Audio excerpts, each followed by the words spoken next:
这里是开悟堂，北美时间2021年6月11号了啊。我们讲到，我们接着讲这个开场白啊，今日导读里面，信息量太大，我们把这个题目叫节点时刻信息爆炸啊。所有的刚才讲了一下美国的一些状况，可能还有挂一漏万的啊，还有一些细节东西爆出来啊，就没关系。那么还有一个是，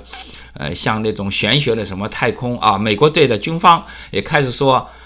即将也要承认外星人了啊，外星人，所以很多事情都节点都在这一瞬间啊暴露出来啊，所以就是他承认有外星人的存在啊。那么那块我们就还不讲，因为那个东西有点大家看不见摸不着是吧？所以我们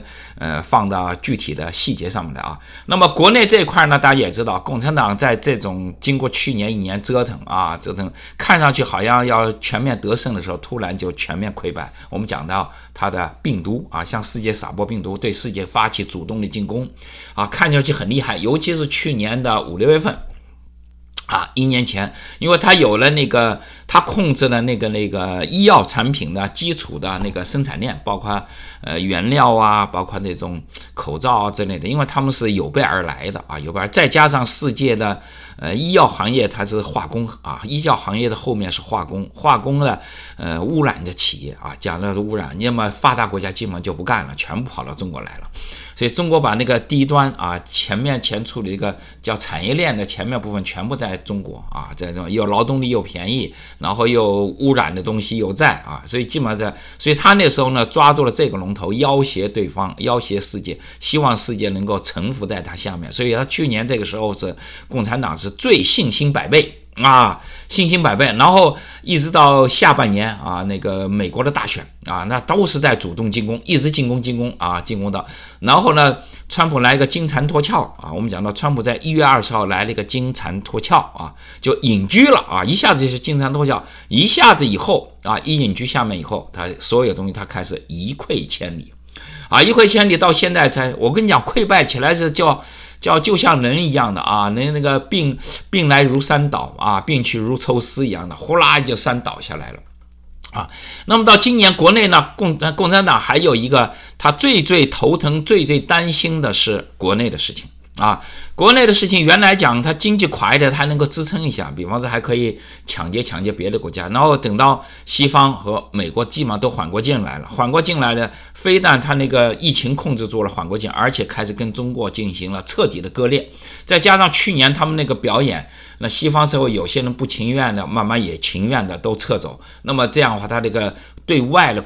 经济来源收入就会降低，没有了，那没有这以后内部就会有大量的失业啊，一直到现在，有人讲他共产党的经济还挺好，你别听他吹的啊，你看看状况就知道。那么到今年以后呢，国内的事情就开始层出不穷起来了。先从了一些个体的自杀的或者各么然后凶杀案连篇累牍凶杀，这些呢对他来讲都是最低级的韭菜啊，他还不要紧，个人还能控制。最担心的是突然躺平运动一起来，这一下对他元气是大伤，等于抽掉了他的脊梁柱啊。当然躺平运动一上来开始也是孤立的，随后进入到这种高考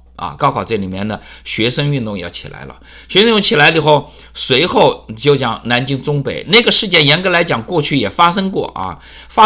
好像也跟弄下去了，但是时间节点不一样啊，到现在再发生跟过去发生，过去是整个经济往上走，你发生问题不大，你现在整个经济往下掉。其实大家慢慢就意义出来了，学生好像名义上是要这个文凭啊，其实大家也知道要这个文凭也没有，但是其实大家就开始借这个东西开始撒气儿，然后它会蔓延下来以后，让大家感觉到这个高考已经失望啊。这个也就是说，对寒门子弟和中国普通老百姓来讲，你想找一个好的工作的大门也封死了。大门也封死了，他随时随地跟你降格啊，这还不算，那么又出来这个姜文华事件，复旦大学教授那个也是很轰动，那个我告诉你，那个事件严格来讲超过杨家事件啊，对社会的效应影响，杨家的事件在那个时候是社会还在蒸蒸日上，所以杨家就变成了一个个人英雄主义的变成个人英雄一个我们讲的不好听的就是有点过于牺牲了啊。那么姜文华这个就不同了，正好在下坡，而且他还是美国学有成就的有在专业上面又是佼佼者至少是也有点前景的啊。然后他从美国回来为国效劳，等于把共产党最后吹牛这些东西全部斩断了。出来结果是这样的一个结果，你让年轻人怎么想啊？让社会的中流砥柱。什么叫中流砥柱？士大夫阶层叫知识分子啊。我们讲到所谓知识分子，读过书的，稍微有一点的，这些人就是完全的绝望，说白了完全绝望啊，没有绝望。那么国内一帮人可能有些还没有，大家又说网上好像没有，那是国内还在共产党体系内啊，上了大学那些体系，那些人估计还拿了一点，但是心里面已经是寒凉。那么其他还想回过国来为国效劳的人，就基本上就game over 了，掐断了啊，基本上就没希望了。所以这一来就是一个雪上加霜的问题啊！大家不知道这个事件的后续的影响的结果啊，这是对于社会来讲，中青年后代基本上全部就跟共产党逐渐要开始割裂了啊！这个割裂，这批人放到江湖上去，又找不到出路，又找不到工作，那就更不一样，完全不一样啊！那么这个社会的变革的气氛啊，变革的层次就上来啊，这是一个。另外还有一个呢，共产党内部啊，共产党内部之前美国不是那个 DIA 啊，美国国防情报局，对不是啊？中国有一个叛逃的，大家也在猜测啊，网上有各种各样，有的说是王岐山跑了啊，全家都跑了，因为大家说他这几天都没出来啊，是不是他全家那个就轰动就更不得了了啊？更不得了了，因为他那个级别接触这东西是应该的啊，甚至我估计他之前都会有的啊。那么当然也有人讲跑出去的一个是姓孟的啊，姓孟的一个中将啊。那么我们没时间去查，也没时间核对啊，到底是怎么样的一个情况啊？那么有的呢，就大家猜测呗，猜测啊，这一下子的共产，其实你甭管他逃出去什么样，这个级别人物出去啊，我们分析过，对吧？他不是个人出去啊，绝对不是个肯定，否则他哪结合到那么多的那种信息归纳到这个阶段，要不他是一个关键人物。全部汇总到他那，那也就是一个情报机构，要不就是相当于中央办公厅的啊，主任、副主任专门抓这一块的东西的啊，或者是军委办公厅的那个就是不得了的事情。但是你要知道，共产党的管理是延续了2000年皇朝的管理，皇朝管理他们总结经验，就是把权力全部分散的。就是你只能知道一部分，他只能知道一部分，所有都知道一部分，不可能知道全面的。所以这个人要跑出去拿了这么多关键的核心的信息啊，甚至还不止一项秘密武器，那么相信他是一批人的一个代表啊。如果是一批人的一个代表，就等于其他人在中共里面有一部分呢那种对中共这种不满的情况啊，我们讲到这个其实很多，我坦率告诉大家啊，因为中共里面到那个层面的人都很聪明，都不是笨蛋上不去啊，只是说有些碍于你比方说上世纪90年代中旬啊，这江泽民时期搞台海演习的时候，对吧？他的空军指挥学院的那个管后勤的还是什么，那不就是成了台湾的什么特务了之类，就通风报信之类的啊。所以严格来讲，这些人很多，其实很多，真的很多啊。所以中国人再加上中国人也没有信仰，但是心底里面多少有的人还留存了一点点所谓的道义吧叫人性吧，人性不可能完全泯灭掉啊。有个别几个就是那些泯灭人性的只是尤其是那所谓苦大仇深、革命彻底的。他不管，他只认人我就跟着你其他人我一概不听那就是死活卖命。这些人说白了就是说也是他认为这种机会难得，好不容易翻身了，不肯放弃掉。这种情况是有，像李逵那样人物也很多。你说李逵那样人物是真坏吗？也不说不上你说他是不是坏吧？他做出来的事情是真坏我们讲到这样。因为他滥杀无辜，不分青红皂白嘛是这样的一种状态的人，那种人也有有在共产党里面有，那叫他的史事但是真正有头脑人他会分辨，就像魏忠贤这样，他门清脑袋里面清醒着呢，这种人才是最可怕。但是这些人里面，他只要大势所趋，他都会转向坦率告诉不会死奸的，就是说死跟随他的就是李逵那种人头脑简单只认实理的人就包括许世友之类的头脑简单认实理我就认了个老毛认个毛泽东其他人不认包括李德生之类，我们讲到这个那样的一批人其他的人像陈云之类就属于那种老奸巨猾的大势所趋，他就会改变的绝对是这样。所以那个叛逃的人对中共的压力是可想而知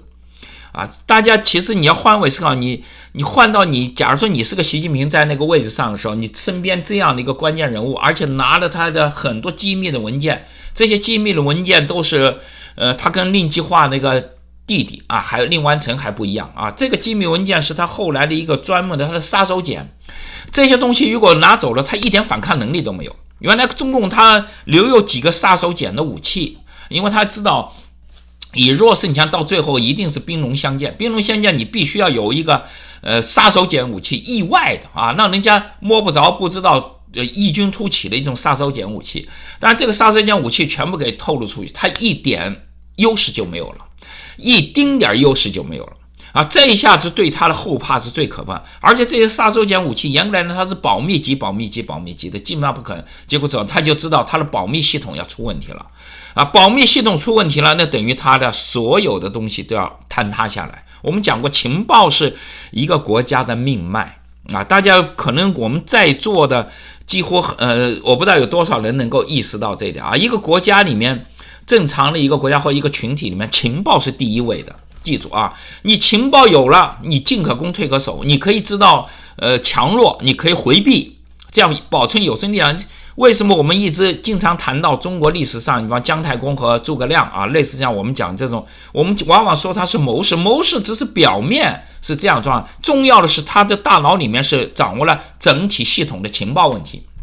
所以他能够以弱胜强，为什么他市场看得很清楚，战场也看得很清楚，以弱胜强。我一看这个情报一来，我自己体谅，叫知己知彼啊，我力量我打不过你，我就避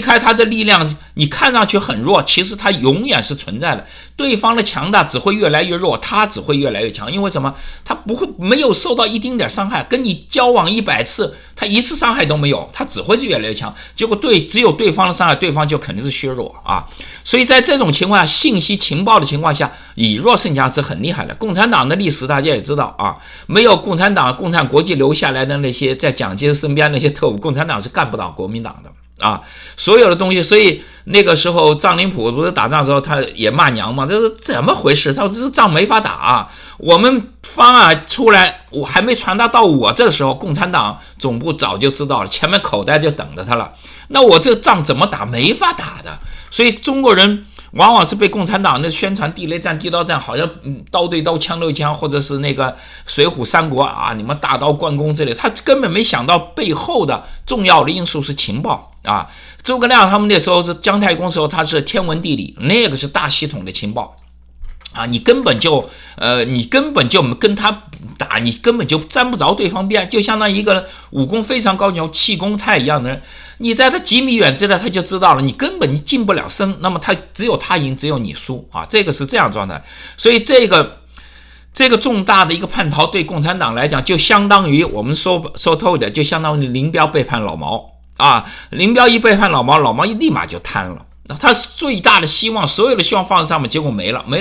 他变成一个空架子了，你知道？老毛在过去20几年当中斗争，斗到后面一个清醒都没有，最后一个把希望寄托在林彪身上，认为林彪跟了自己很好，什么？结果他一下出了这样一件大事，他等于一下子瘫了。所以林彪事件一下来，老毛基本上的头发过来衰老，马上就显示出来了。他那个精气神没了，他因为没希望了，他看到自己绝望了，所以精神一下就坍塌下来。否则原来他还跟那个叫什么，跟那个刘少奇斗的时候，斗志昂扬，精神非常好啊。他这个人好斗的时候，他要有对手，就跟下棋一样的。然后最后一下来以后没了啊，没了，自己的后继也没人了，这一下子坍塌了，精神上垮了，精神上一垮就全没了。我估计这个叛逃的状况啊，就跟习近平的精神上会垮下来是类似啊。我们讲到，所以这个对他的触动是非常非常大的。我相信这一块啊，因为情报系统一没，等于自己的家底、自己的所有的底盘全部给亮出去，那你怎么玩？没法跟人家玩啊！你硬碰硬，你根本就不在级别上；软碰硬的情况，人家了解你一清二楚。所以这个对他的震撼应该是非常强大的啊，非常强大。所以这个就会导致他内部啊那种分化啊。那么所以今天我们又看到了他这个监察叫做监察部副部长啊，监察部副长还是什么来着啊？但有一个文章叫李永忠的啊，李永忠啊，居然在他们那个新闻网上发表，要让人民放开言论。这种话一出来，网友就解读这是不是又来试探大家，又来阳谋啊，引蛇出洞了？你这个时候其实也谈不上，我认为谈不上引蛇出洞啊，就是共产党里面内部有这样的声音，或者是不是探探风向，能不能放开呀，在之类的啊，这个也是奇葩的事情啊。一般来讲，按照现在昨天的趋势啊，不应该有这种事情出来啊！他一出来要让人民放开言论啊，他因为一方面在加紧控制，一方面又开始进行这个啊，这个是绝对不是一般，我认为是不是一般的情况啊？大家一定要有这种政治意识，在这种节骨眼上，原来的势头往前走，突然冒出这样的一句话啊，那个是绝对不可行的啊！所以他是不是在摸民众或者全国人的底线啊，摸大家的底线，看看社会的响应程度啊，干嘛情况，会不会是已经发生了军事政变，或者是内部已经发生了重大的一些变故，然后出来试探啊，这种情况是有的。但是他不告诉你，因为你知道他基本上全是暗箱操作啊，专制独裁社会里面全是暗箱，尤其中国人擅长暗箱操作啊，暗箱操作。那么会不会出现这个现象？如果没有，说明那说明什么？后面是不是把这篇文章再收回去再打压啊？我们就不太清楚啊，但是要等的啊。那么他也知道国内基本上是一个高压锅零爆炸时期。你比方说对南京中北学生的那种闹事，它一定会慢慢的扩展下去啊。虽然你可以镇压下去，但是其实是你镇压不了，你等于含了把中国人的希望就抹没了啊。大家还有一少部分人还希望高考上去之类的啊，这是一个。那么另外这个姜文华的事件，复旦的事件还在发酵啊。发酵的话就是复旦的他的同学也好，中学的同学也出来了，中学的老师也出来了，就是来评论这件事情。因为这个跟他关联性能的议论这件事情啊，对他们不管社会影响的，但是你想想你身边发生的事情，有的人惋惜，有的人什么情况都开始讲出来，讲出来慢慢它就像一面镜子一面展示在大家眼前。那么姜文华这件事情慢慢发酵，就是这个发酵不是说先不说社会的，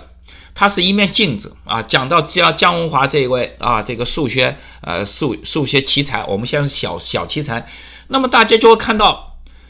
几十年下来没变，对吧？就文革时期49年开始有很多优秀人才回来了，回来以后文革当中全部没了。那么他是不是又重复这样的情况一样的？那你过去几十年当中讲到的什么千人计划所有情况是不是全部泡汤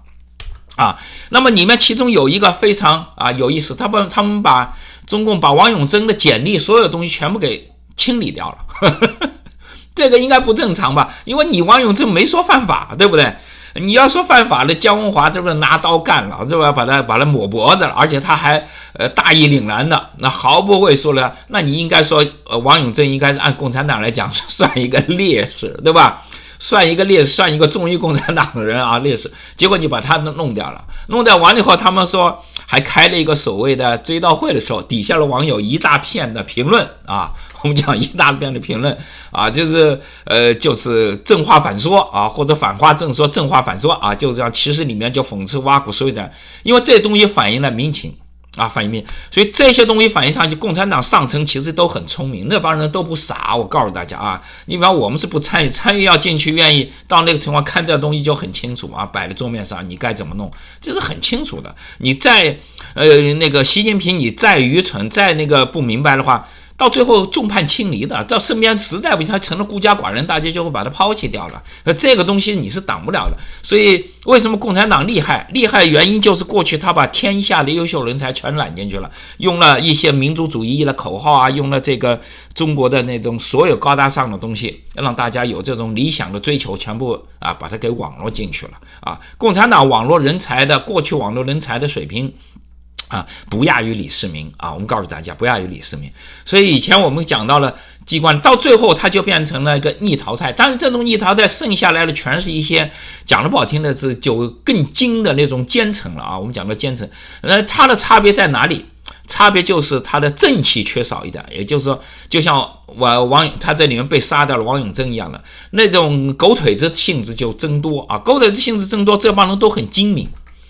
狗腿子就像魏忠贤一样的很精明，他非常精明，但是他没有前景，因为他没有突破这种环境的前景。所以这样的人一多以后呢，真正有才华真正好的才华呢就人数逐渐减少，不代表没有人，一定是有，但是就会减少啊，减少呢，这个情况呢也符合专制独裁，因为专制独裁到最后就那么几个人啊，就那么几个人啊，所以变化起来就有时候就那么一两个人。我们讲到它是金字塔式的上到后面就可能2、3个人的问题，2、3人问题，这2个人合起来就把那一个人干倒。你看看苏联那个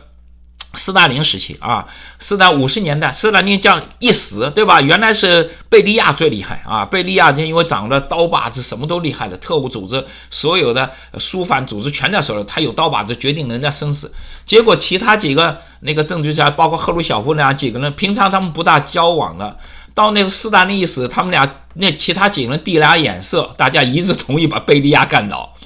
那贝利亚他也不知道，他觉得自己很牛逼，其他人都害怕他，因为有把柄都在他手里，他觉得自己稳打稳的跑进去，结果就被干倒了，一点不让他反应就把他干掉，因为一干掉其他人都解放了，因为贝利亚把他们都捏在手里，大家都个恐惧到最后一直造反。这很简单，就这么回事啊！你包括这个中国历史上专制独裁都是这样，他到最后宫廷政变可能就2个人，也可能就1个人。啊，一般来讲就2个人、3个人。你像那个粉碎四人帮的时候有几个人啊？叶剑英，对吧？叶剑英跟那个邓小平还不能直接见面啊，底下通过第三方啊，某个人过去沟通一下，心照不宣，因为过去都老战友，心里不要都心照不宣，然后又用的是暗语，因为很多监控啊，他那时候虽然那种科技不像现在这么发达，但是都有监控。所以用了2句暗语，大家心知肚明。然后就关键是叫那个8341那个，哎呀，那个叫什么来着？这到嘴边又忘。8341那个少将啊，主要是他，然后啊，他说有办法，我去跟他说啊，就把他几个人，就2、3个人，我们讲2、3个人，随后就下命令，关键的2、3个人啊，一下命令就把四人帮一个个给逮进来了，就这么简单啊！千万记住这一点啊！军事政变有时候在专制独裁里面就非常非常容易的事情啊！我们告诉大家啊，这个呢，那还没讲完啊，那我们再扩展一下啊，这是作为一个第2部分啊，我们再接着讲啊。